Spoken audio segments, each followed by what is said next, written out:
Baik Bu, bismillahirrahmanirrahim. Assalamualaikum warahmatullahi wabarakatuh, Ibu. Waalaikumsalam warahmatullahi wabarakatuh. Baik, bagaimana kabarnya Bu? Alhamdulillah sehat, bahagia, lancar jaya. Alhamdulillah, luar biasa ya. Baik Bu, sebelum kita mulai wawancara kita, ada beberapa hal yang ingin saya sampaikan terkait wawancara ini. Pertama Bu, wawancara ini merupakan salah satu tugas yang diberikan kepada calon guru penggerak angkatan 11 Kabupaten Kutai Kartanegara, yang mana teknis pelaksanaannya guru yang bersangkutan mewawancarai kepala sekolah tempat dia bertugas terkait pengambilan keputusan yang dilakukan oleh kepala sekolah. Terus untuk jawaban yang Ibu berikan itu tidak ada jawaban yang salah ataupun benar. Semuanya murni terkait cara Ibu mengambil keputusan. Jadi harapannya apa yang Ibu sampaikan ini sesuai dengan kondisi nyata yang Ibu lakukan. Bagaimana Ibu terkait hal ini? Apakah ada yang perlu kita perjelas lagi? Saya rasa silakan aja apa yang mau ditanyakan, dan bismillah kita atau saya jawab sesuai dengan yang pernah saya lakukan.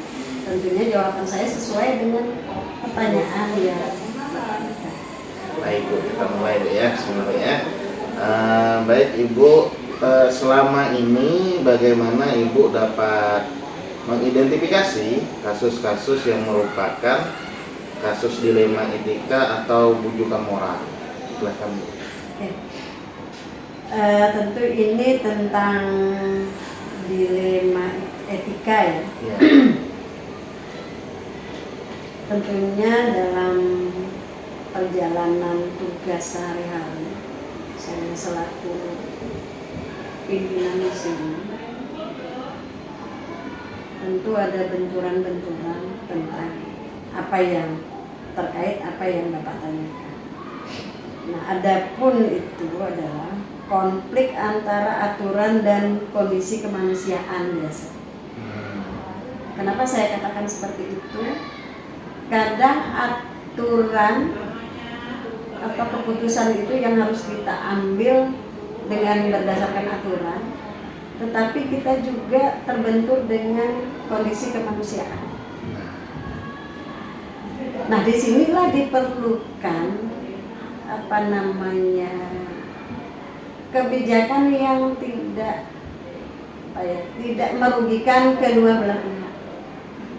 Apakah itu proses pembelajaran di sekolah atau kepada apa yang harus kita ambil yang berkaitan dengan misalnya siswa yang dimaksud di sini ya. Mungkin itu. Jadi konflik itu pasti ada. Mungkin saya rasa tidak hanya di sini, semua ada. Jadi diperlukan kebijakan-kebijakan yang tentunya tidak merugikan semua pihak. Baik Ibu. Di sini berarti Ibu meyakini bahwa keputusan yang diambil itu harus tidak merugikan kedua belah pihak, benar Bu ya? Berkaitan dengan hal tersebut Bu, bagaimana Ibu menjalankan pengambilan keputusan di sekolah Ibu, di sekolah kita ini, terutama untuk kasus yang tadi tuh ada benturan-benturan kebijakan, peraturan dengan hal-hal yang berkaitan dengan kemanusiaan tadi Bu. Apa yang Ibu lakukan? Nah, jadi begini, karena saya selalu meyakini setiap masalah itu selalu ada solusi. Walaupun solusi itu mungkin tidak semua pihak menyebut itu benar, tetapi tidak semua pihak juga menyatakan itu salah. Tetapi setidaknya solusi itu membantu kedua belah pihak.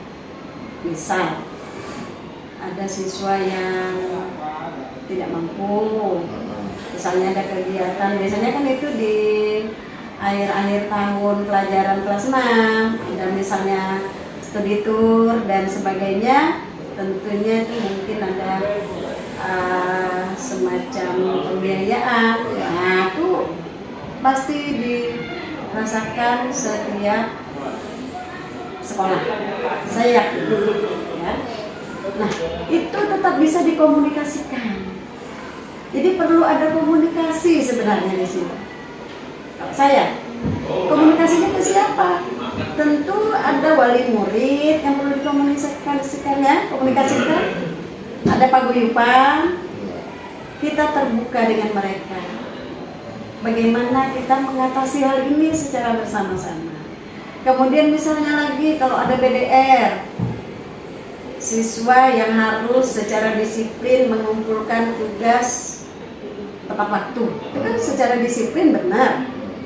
Tetapi kondisi siswa kita bisa saja punya HP cuma satu, dibawa orang tua kerja.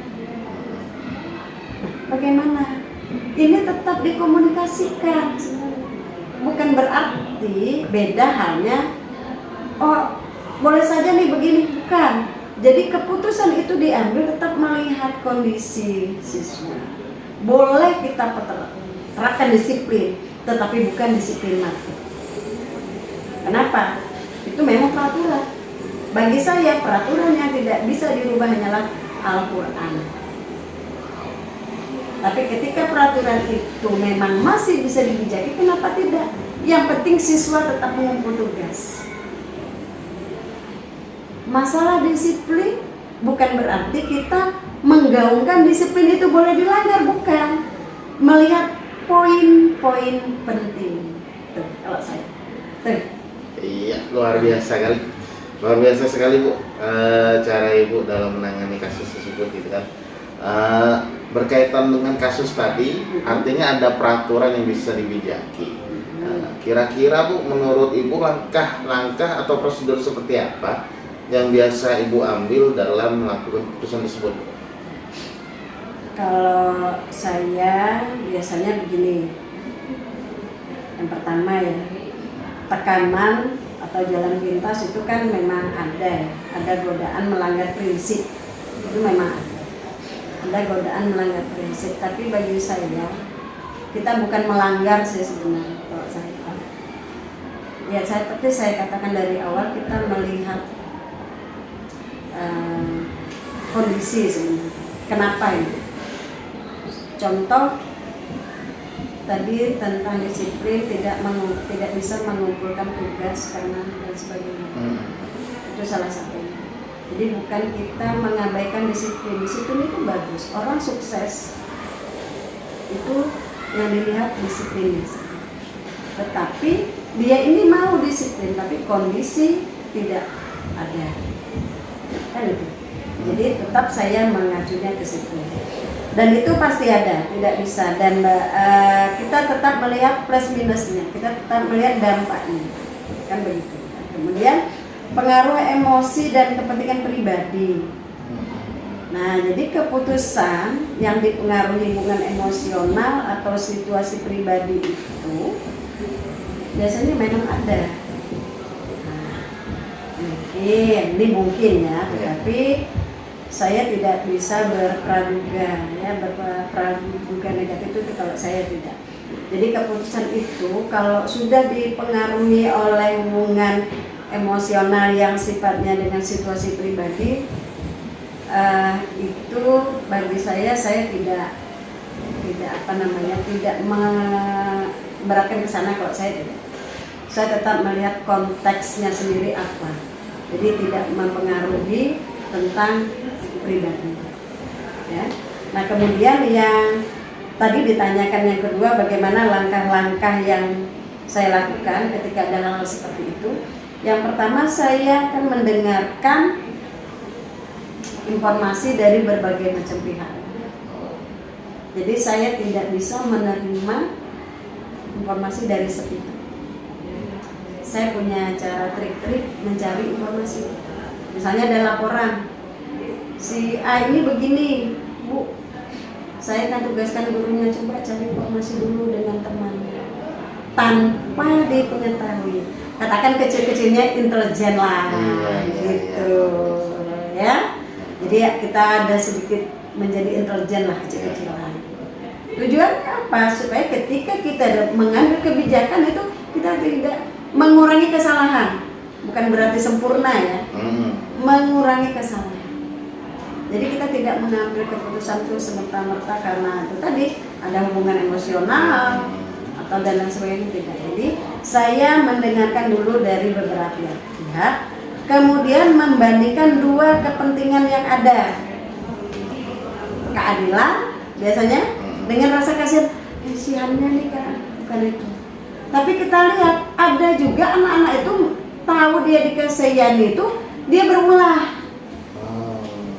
Ya kok saya tuh biar enggak apa-apa tapi saya dikasihani. Nah, itu yang perlu kita hindari.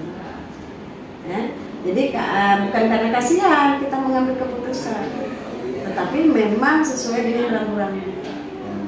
Ya. Boleh kasihan, lihat lagi konteksnya sebenarnya. Semuanya itu berujung dari itu. Kemudian mencari solusi kreatif yang mempertimbangkan kedua kepentingan. Kita lihat kepentingannya yang mana yang didahulukan, mana yang diutamakan, itu penting. Kemudian mempertimbangkan dampak jangka panjang ini tuh saya lihat. Jadi sebelum kita mengambil keputusan itu memang kita lihat dulu. Oh nanti kalau kita keputusan seperti ini dampaknya apa di depan? Apakah ada perubahan signifikan? Apakah tidak? Makanya perlu informasi dari berbagai macam pihak. Bukan hanya satu informasi. Jadi ketika nanti suatu saat Bapak menjadi kepala sekolah, jangan percaya hanya dengan laporan sepihak. Ya? Tetap cari lagi, oh ini bagaimana? Dengan pendekatan secara personal, secara kekeluargaan tentunya. Dan dengan komunikasi yang nyaman, tidak mengintimidasi. Tuh, kalau saya. Luar biasa sekali Bu ya. Apalagi Bu tadi cross check informasi tadi Bu ya. Artinya jangan sampai kita mendengarkan satu sumber saja, tapi sumber yang lain. Luar biasa Bu. Lanjut lagi Bu ya.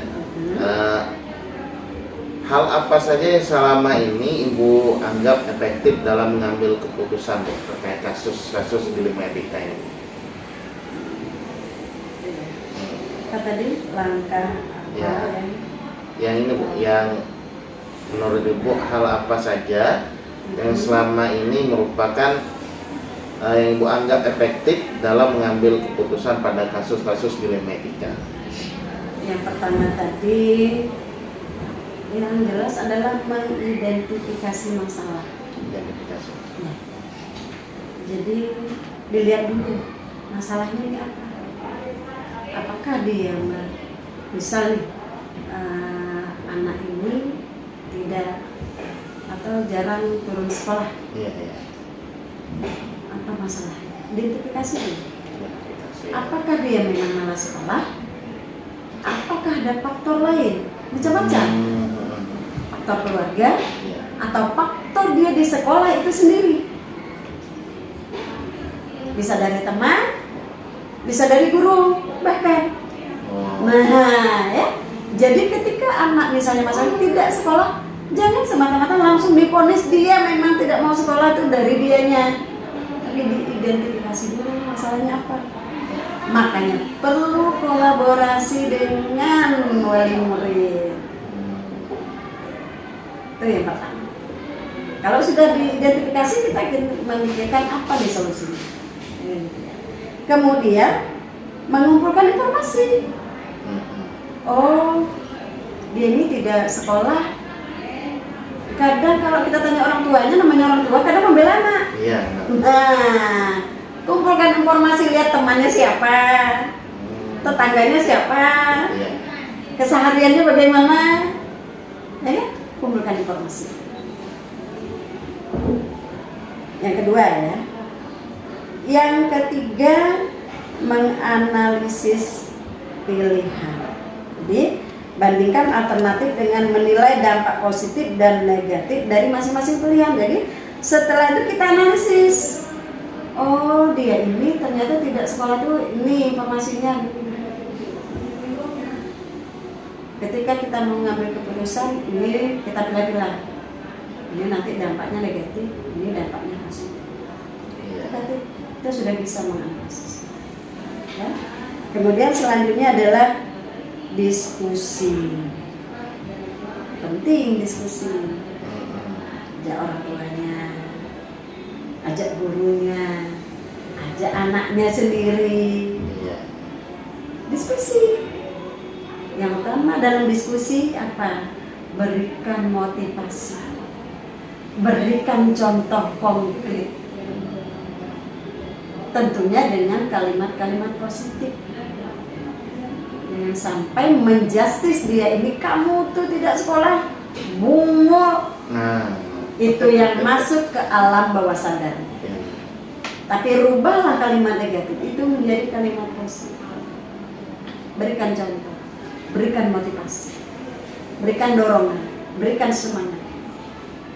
Karena usia-usia anak begini ini kan sebenarnya bunyi bahasa daerah ya, pujungan. Nah, Ujungnya. pujungi. Ujung. Yang jelas buat dia bahagia dulu, supaya dia bisa mengeluarkan apa sih isi hatinya, apa sih unek-uneknya selama ini kenapa dia tidak mau sekolah. Buat dia bahagia, jangan buat dia takut. Oh. Kecenderungan anak yang takut dia akan berbohong, ya kan? Iya. Buat dia bahagia, buat dia senang dulu dengan kita. Jadilah guru yang disenangi oleh. Wah, luar biasa. Ya? Setelah itu yang terakhir tinggal evaluasi. Kita lihat ke depan, kita beri deadline nih. Nah, bisa enggak? Jangan disuruh, bisa enggak 1 bulan bisa menunjukkan kreatif yang bagus. Jangan suruh, pokoknya sebulan anu yuk. Oh. Itu ancaman dan itu bullying. Iya. Nah, nanti sebulan kamu bisa hebat ya. Jadi kamu sebulan daftar hadirnya biru semua ya, hitam semua ya, sayang ya. Pak, gimana kalau anaknya begitu? Orang tuanya dibilang itu kan. Pak, kalau anak bapak nanti dalam sebulan ini dia bagus, itu bisa lanjut bapak. Bukan kita pojokkan mereka, karena tentu mereka punya alasan tersendiri kenapa dia bisa seperti itu anak. Karena pada prinsipnya setiap manusia itu mau menjadi orang baik. Coba tanya, setiap orang punya cita, ada enggak cita-cita mau jadi rampok, jadi maling? Enggak ada kan? Nggak ada. Nah, Pasti mau yang baik-baik. itu dia. Nah, Tapi kondisi dan situasi, pergaulan, lingkungan, kita tidak bisa menyalahkan mereka. oh. Ya. Kemudian dari pengetahuan keluarga sendiri, pendidikan dari keluarga itu sendiri, lingkungan keluarga itu sendiri, semuanya berpengaruh. Iya. Tugas kita menjadi motivator yang handal untuk anak didik kita, bukan menjustis, bukan memponis. Oke? Iya, mantap ya. Lah, merinding saya dengerin. Luar biasa sekali cara Ibu mengambil keputusan ini, Bu ya. Terkait keputusan tadi, Bu, karena tadi kan sudah ada langkah-langkahnya, terus ada hal-hal yang efektif menurut Ibu tadi. Adakah kira-kira tantangan dalam pengambilan keputusan itu, Bu, yang biasanya yang Ibu lakukan? Tantangannya, Iya, tantangan. kalau tantangan itu saya tidak mau menyebutnya tantangan sih. Oh. Karena kalau tantangan itu jadi nanti mikirnya kayaknya kita ada kesulitan melawan namanya tantangan.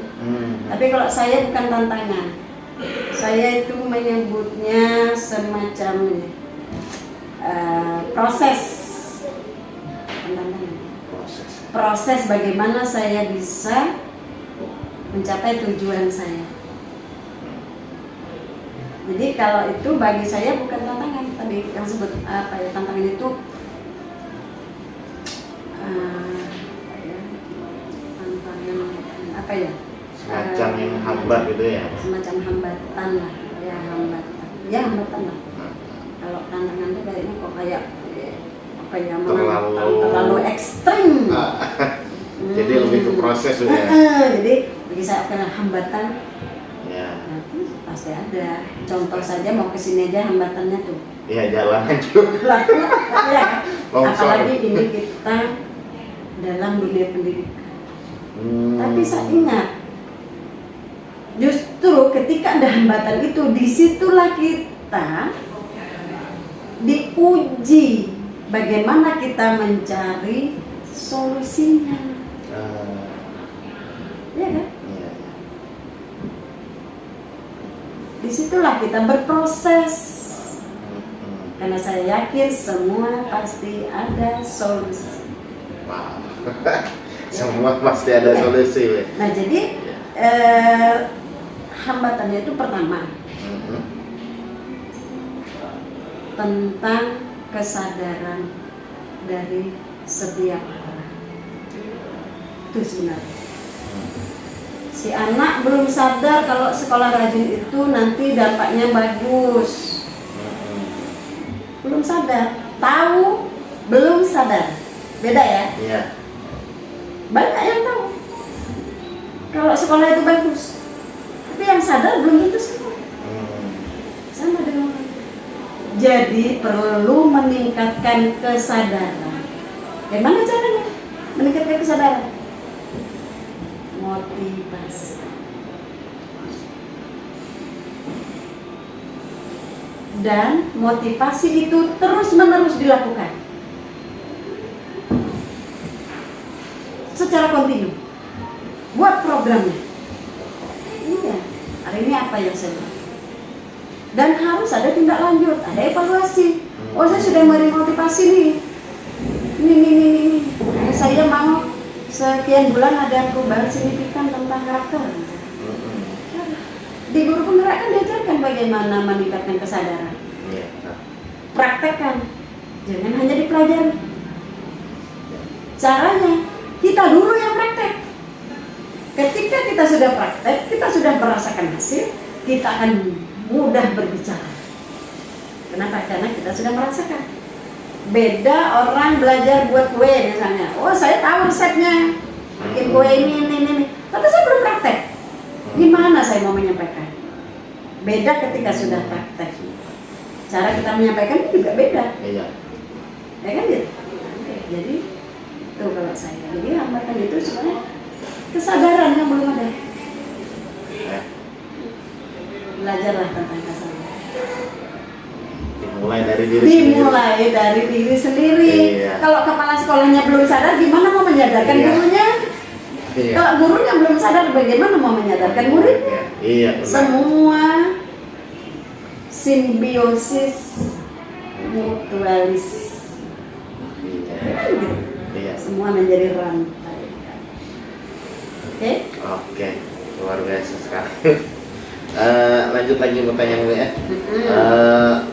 Dalam menghadapi kasus-kasus yang ada, untuk penyelesaian kasusnya, apakah Ibu terbiasa menyelesaikan kasus itu ketika mendengar kasus langsung di tempatnya diselesaikan, atau ada jadwal tertentu yang Ibu buat untuk menyelesaikan kasus tersebut? Itu tergantung kasus yang dihadapi. Gantung. Ya. Kalau memang kasus itu bisa diselesaikan satu, kenapa tidak? Kenapa kita harus menunda-nunda penyelesaian? Ikan sepat, ikan gabus. Kalau masalah bisa cepat selesai kan lebih bagus. Iya. Kenapa kita harus menyimpan-nyimpan? Jadi lihat kasusnya bagaimana. Jadi tergantung kasus yang dihadapi. Gantung kasus. Iya. Tapi rata-rata biasanya saya kasus itu selesai segitu. Biasanya. Kalaupun ada yang nanti itu tidak banyak. Jadi itu diperlukan tentang komunikasi yang ada. Jadi komunikasi itu penting sekali. Bagaimana kita cara berkomunikasi dengan si A ini dia bisa cepat tersentuh. Jadi ada bahasa yang saya biasa dalam itu, hati hanya bisa disentuh dengan hati. Mulut boleh berbicara, tapi apakah yang kita bicarakan ini keluarnya dari hati? Apakah hanya dari pikiran semata? kadang pikiran tidak sinkron dengan hati. Iya. Tapi ketika yang kita keluarkan itu dari hati, biasanya si mendengar pun akan hatinya yang tersentuh. Wah. Nah, jadi kita berbicara bahasa kalbu dengan siapapun, dengan murid, apalagi hati kita dong yang bicara dengan murid, bukan ini. Contoh, kemarin saya di SD Negeri 001. Iya. Walaupun tidak signifikan 100%, makanya saya buat siaran langsung kemarin sholat duha. Saya baru tuh merinding di situ ketika sholat duha. Mereka hening. Karena saya menyampaikan sebelum sholat, saya berbicara dengan hati saya. Saya cuma minta waktu dengan anak-anak 10 menit, mak, hening kita sholat hari ini ya. Mau? Mau Bu? Nanti rasakan bedanya ya. Iya Bu. Ketika sholat saya merinding, hening. Memang ada yang kesat-kusut itu paling mungkin cuma 5 atau 10%. Sholat dulu. Makanya saya status saya sholat duha hari ini hening di SD Negeri 01. Itu betul. Jadi kita sampaikan dengan anak-anak itu bukan kamu yang nanti masuk, bukan. Disampaikan dengan bahasa hati, dengan senyum, bukan marah-marah, bukan mengutuk-mengutuk, dengan apa? Awas kamu nanti ya kamu sholat. Nana, kita sholat duha berapa menit? Bisa enggak kita dalam 10 menit ini, anak-anak mau enggak? Mau enggak? 10 menit ini nanti kita sholatnya tenang. Mau enggak? Kan bahasa positif. Iya. Ya, nanti kamu sholat duha, jangan kamu ganggu teman ya. Positif, jangan. Masuk dalam bahasa. Nana mau enggak nanti kita kalau sholat duha, kita hening? Mau enggak? Mau. Setelah selesai ucapkan terima kasih, bahagianya mereka terbuka. Anak-anak terima kasih ya, hari ini kita sholatnya udah hening, udah bagus semua. Makasih ya nak ya, nanti begitu lagi ya kita ya. Iya Bu. Dalam ratusan anak itu bisa kita buat kondisi. Jadi kitanya yang mempengaruhi vibrasi mereka itu, frekuensi mereka kita. Jadi kita yang harus belajar kesadaran dulu. Bahasa kalbu bisa kan? Oke? Siap. Luar biasa nih, perlu diterapkan nih guru dari diri sendiri dulu ya. Oke Bu, selanjutnya apakah ada faktor-faktor tertentu yang selama ini mempermudah atau membantu Ibu dalam mengambil keputusan? Ya. Nah, faktor itu tentu ada. Jadi dalam mengambil keputusan itu untuk mempermudah saya, itu yang pertama adalah peraturan. Jadi peraturan itu harus disepakati bersama dulu. Jadi buat kesepakatan dulu dengan anak-anak. Nah tadi misalnya anak-anak nanti kita bisa ya sholat heningnya ya. Iya. Nah itu kan membuat peraturan sebenarnya. Tapi mereka tidak sadar. Iya Bu. Nah ketika selesai dia melaksanakan apa yang sudah peraturan itu tadi, itu jabat kecil ya, kita ucapkan terima kasih, diapresiasi mereka. Jadi mereka merasa dihargai. Buat kesepakatan bersama. Anak-anak bisa nggak ya kita nanti sholatnya hening ya sama-sama? Kan peraturan. Peraturan yang walaupun tidak tertulis itu kan sebenarnya termasuk peraturan sekolah, cuman harus kita sampaikan dengan bahasa bahagia, bahasa kekeluargaan dengan anak-anak, karena mereka anak kita, memang anak kita, bukan karena tugas kita sebagai guru. Tuh abaikan. Kalau kita merasa itu tugas kita, artinya itu karena kita digaji. Tapi kalau kita itu anak kita tidak mengingat nominal. Yang kedua, diskusi. Perlu diskusi. Kenapa? Karena setiap keputusan itu memang harus kita diskusikan dulu. Jadi dalam diskusi itu tentu ada saran, ada masukan, dan itu harus.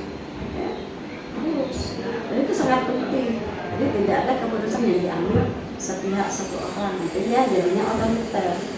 Walaupun seorang kepala sekolah punya hak prerogatif memutuskan, boleh sekali-kali memutuskan, cuma tetap ada pertimbangan, lihat konteks-konteksnya. Tapi saya rata-rata, kebanyakan memang saya diskusikan. Tuh, kalau saya selama ini, paling tidak juga 3 orang yang dianggap punya kompeten, punya pemikiran, itu kita diskusi dulu, baru kita lemparkan dengan teman-teman. Ya. Dan pengalaman, wah, kan ada kalimat mengatakan pengalaman adalah guru terbaik, itu betul. Contoh kecil, tadi saya bilang, ketika kita mengajarkan cara memasak, kita belum melakukan, beda penyampaiannya, rasa beda. Apa yang mau kita lihatkan kalau kita belum pernah melakukan? Saya mengajarkan anak-anak harus bisa main kickball. Saya harus tahu dulu main kickball.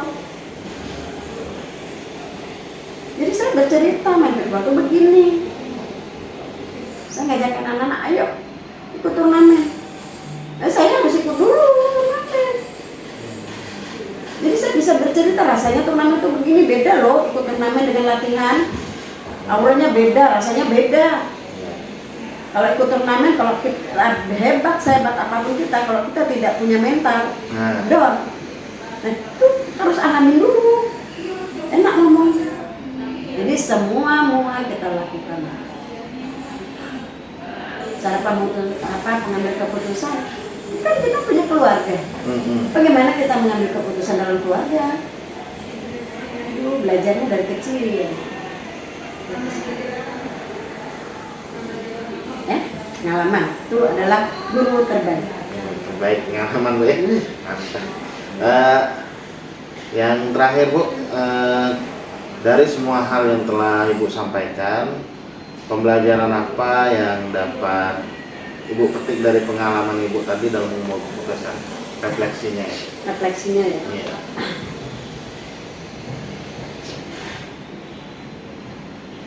Sebenarnya kalau refleksi tidak ada berubah dari awal. Yang pertama adalah memang perlu kita mendengarkan dari semua pihak,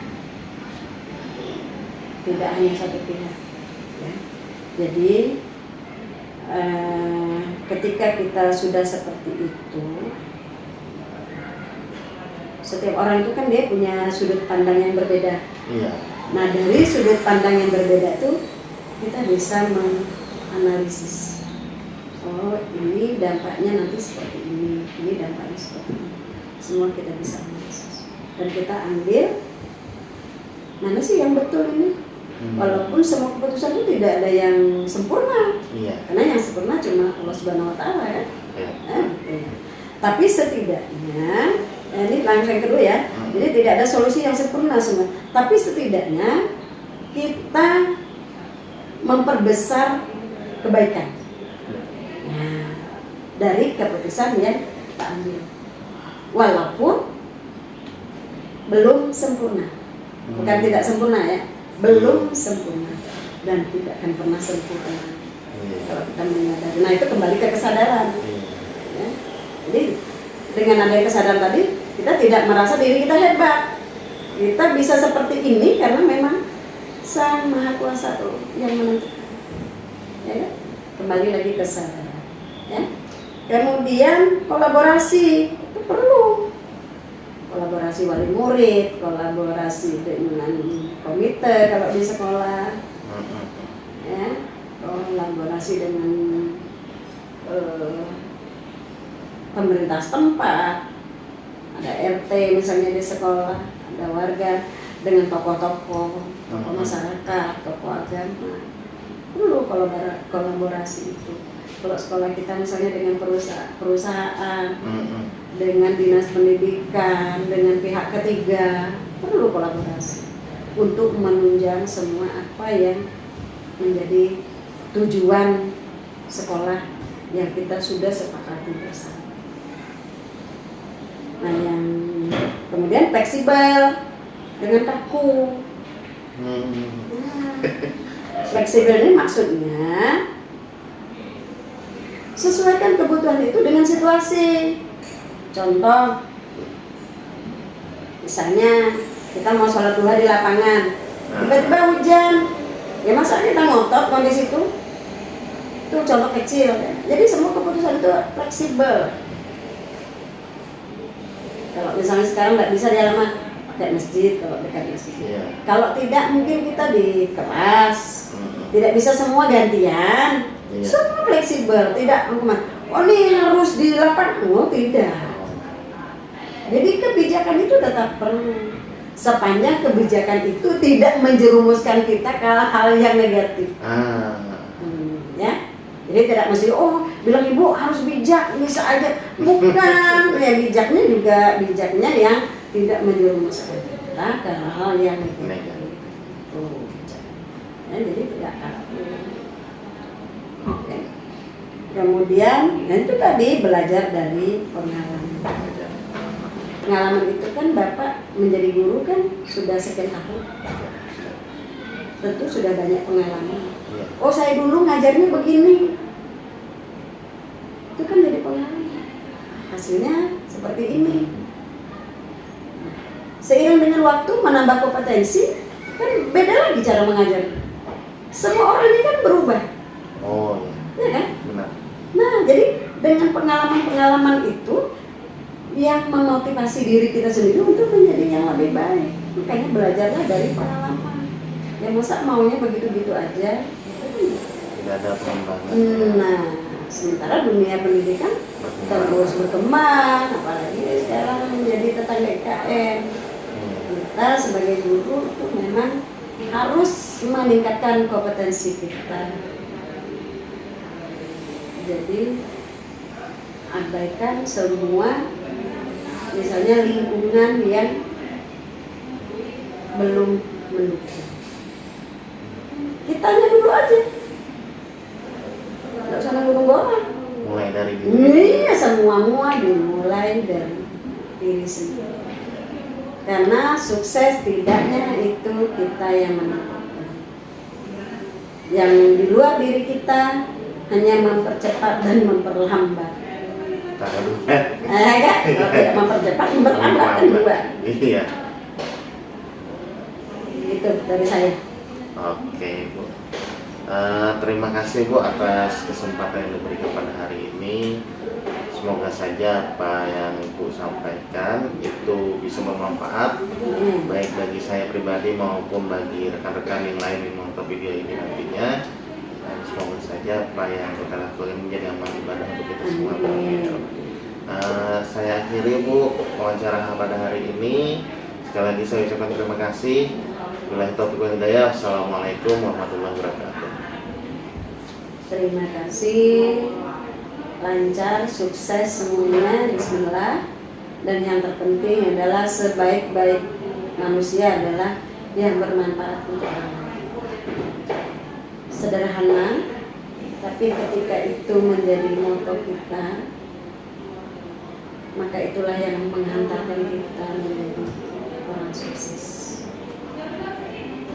Siap, lanjut. Siap. Alhamdulillah. Selesai.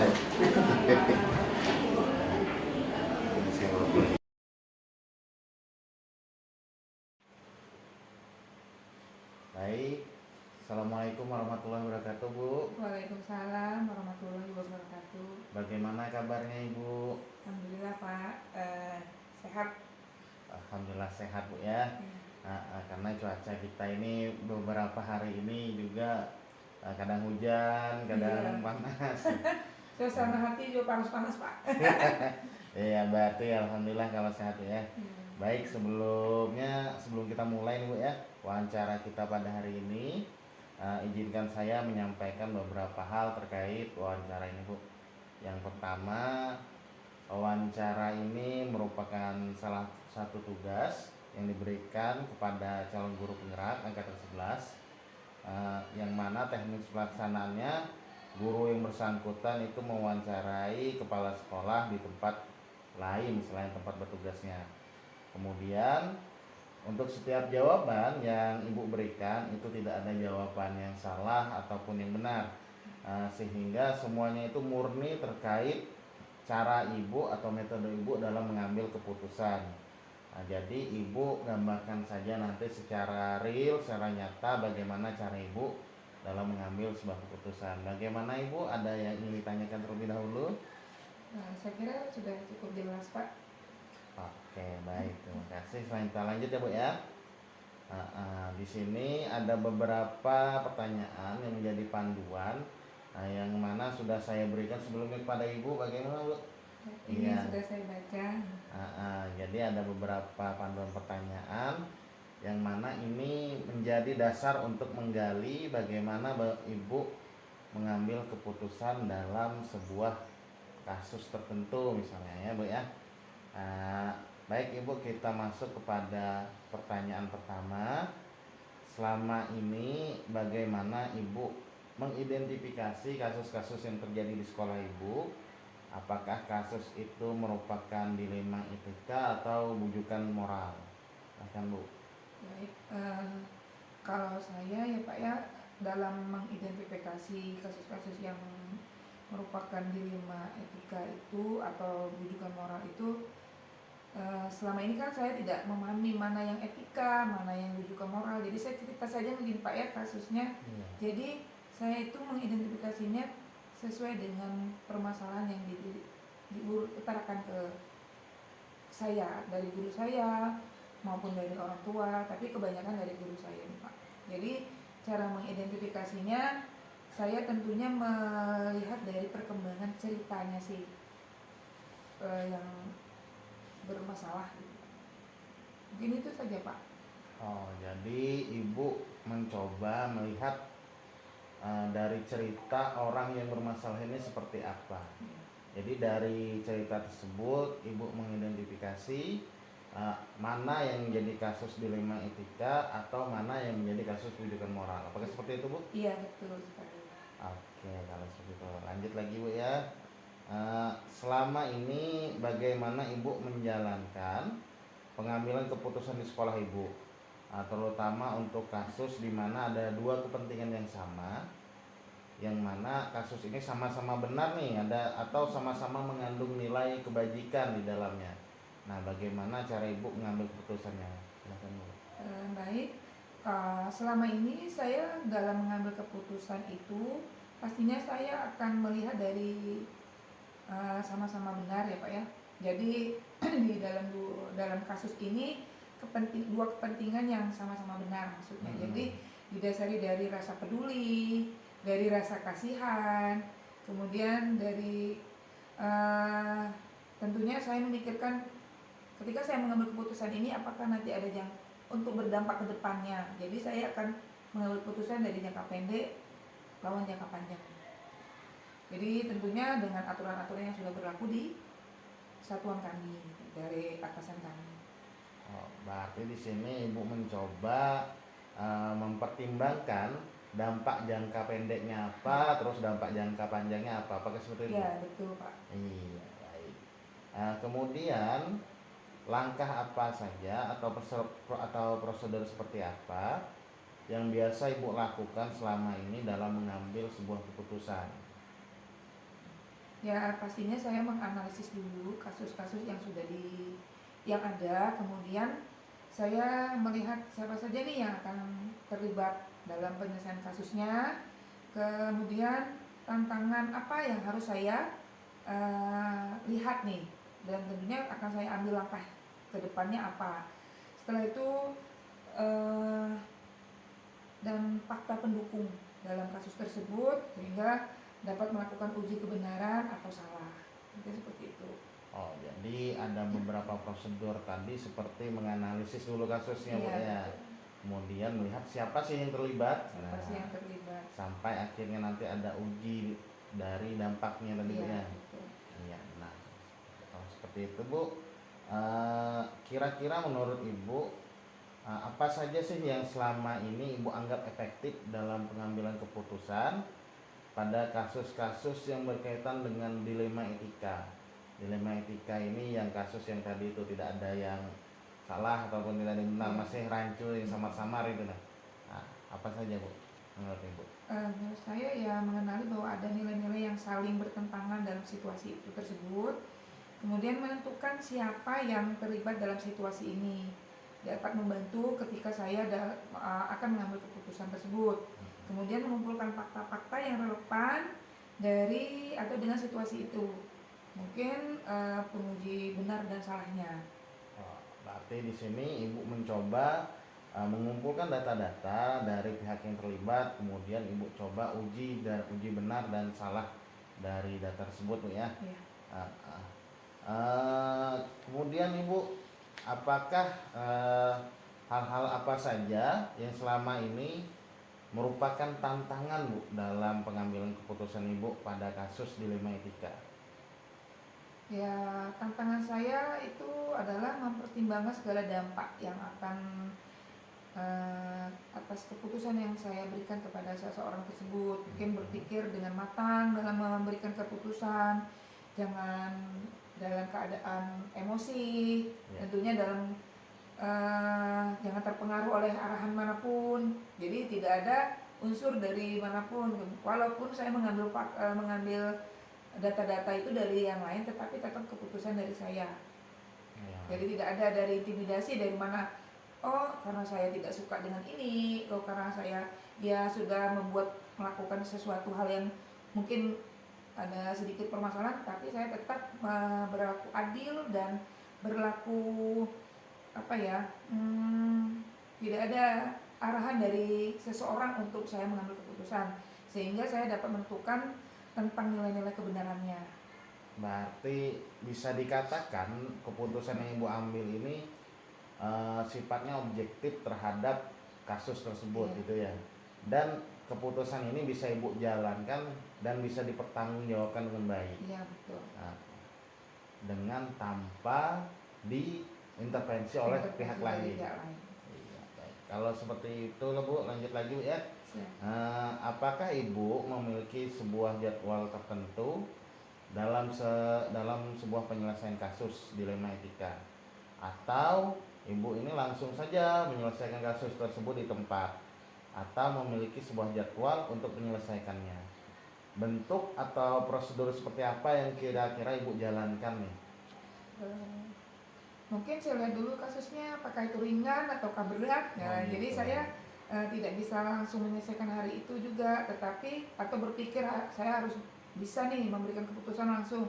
Jadi kita atau saya maksudnya itu harus melihat dari kasusnya tersebut, apakah memang ringan ini atau berat gitu. Jadi perlu dijadwalkan juga tentunya dalam menyelesaikannya sesuai dengan prosedur. Misalnya saya ini dalam kasus bapak atau ibu ya, oh ini kasusnya ringan, jadi bisa nih langsung kita sampaikan bahwa sesuai dengan aturan yang kita ada, bagaimana tindakannya pastinya mereka sudah tahu. Tapi kalau seandainya itu memang berat, harus mengatur jadwal dulu sehingga kita dapat berkomunikasi satu sama lain dan saya dapat memecahkan, dan keputusan pun tidak hanya saya, tentunya dengan si pihak yang bermasalah tersebut. Jadi apakah seperti ini, dia sudah melakukannya dengan apa, tentunya kan dia punya alasan tersendiri kenapa kasus tersebut sampai terjadi gitu. Jadi kita harus ada timbal balik, kemudian saya tentunya akan melakukan keputusan sesuai prosedur yang ada. Oke, berarti Ibu secara tidak langsung membedakan kasus ini antara ringan dan berat ya Bu ya. Bisakah Ibu memberikan contoh kasus yang ringan yang pernah Ibu alami itu? Ya, misalnya yang ringan itu seperti turun terlambat, kan? Otomatis Ibu hari ini kita jadwalnya mungkin turunnya agak cepat, mungkin begitu saja menegurkannya, kan itu otomatis sudah dalam keputusan untuk menegur. Kemudian Ibu nanti sudah tahu konsekuensinya, ya Bu, saya harus piket pulangnya terakhir, mungkin begitu. Itu aturannya sudah ada, itu termasuk kasus ringan, tetapi berdampak untuk yang lain ketika itu ringan saja, tapi itu pasti mengikuti teman-temannya, itu enak aja loh kalau kita tidak langsung tindak gitu ya kan. Jadi harus ada konsekuensi yang harus mereka terima walaupun sekecil apapun kesalahannya, karena sudah ada kesepakatan sebelumnya. Artinya kasus ringan ini bisa langsung diberikan keputusannya Bu ya. Iya. Baik, lanjut Ibu ya. Adakah seseorang atau faktor-faktor apa yang selama ini mempermudah atau membantu Ibu dalam mengambil keputusan dalam kasus-kasus dilema etika? Ya pertama pengalaman Pak. Jadi alhamdulillah beberapa kasus yang terjadi itu seperti bentuk pengulangan pada kasus yang sebelumnya, sehingga saya dapat membuka memori saja nih, yang dulu seperti ini. Jadi kita bisa menjadi suatu jam terbang lah dalam mengambil keputusan. Itu faktor-faktor selama ini mempermudah saya untuk membantu mengambil keputusan. Otomatis kan kalau sudah kita punya data nih, yang tadinya begini, tadi sekarang begini, itu kan bisa jadi kita untuk sebagai bahan kita untuk mengambil keputusan. Berarti salah satu faktor yang Ibu gunakan itu adalah pengalaman Ibu. Iya, tentunya. Selama menjadi kepala sekolah ya Bu ya. Jadi dari data-data kasus yang sebelumnya pernah dipecahkan, jikalau itu memiliki jika itu memiliki kemiripan kasus, jadi dapat mempermudah kan dari hal-hal yang sebelumnya gitu. Jadi harus banyak jam terbang juga. Iya, benar. Artinya dari pengalaman, itulah kita sebagai gurunya Pak, guru untuk memberikan keputusan. Pengalaman guru yang terbaik. Iya, lanjut Ibu ya. Dari semua hal yang telah disampaikan tadi, pembelajaran apa sih yang dapat Ibu petik dari pengalaman Ibu untuk mengambil keputusan dilema etika ini Bu? Jadi dari semua yang telah disampaikan tadi, tentunya pertama kita tidak akan bisa memberikan rasa puas kepada semua pihak. Nah, itu yang saya pahami. Mau sebijak apapun kita memutuskan suatu keputusan, tetap saja pihak yang yang akan merasa yang berbuat salah itu tidak merasa puas, karena dia punya sesuatu hal, tetapi kan dengan ada aturan, mau tidak mau dia harus terima. Jadi yang kedua, sebagai pemimpin kita berani memutuskan demi kebaikan bersama. Tentunya jangka panjangnya itu juga harus kita pegang teguh ketika kita memegang suatu atau menjadi seorang pemimpin, menjadi pengambil keputusan yang bijak.